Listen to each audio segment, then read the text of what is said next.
Mitä ihmettä? Ydinsähköpussi haitariversiona.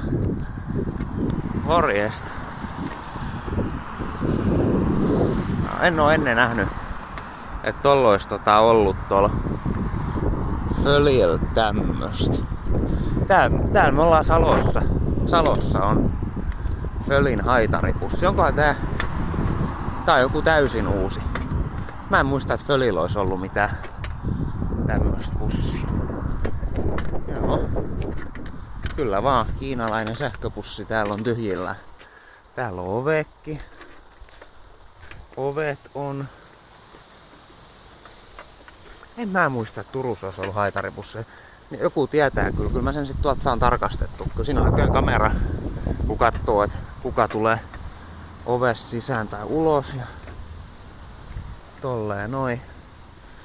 Painikkeet on tommoset. Samanlaiset kuin junassa. Siellä on tommosta vähäsen ja tommonen, siellä on lukulaitekin. Se puuttuu. Onkohan muuten Norjassa ollut alunperin tällainen, kun Norjan kruunuja hyväksytään. Eli tää on niinku, tää menee nyt sit Följille sitten haitaripussi. Joo, hieno.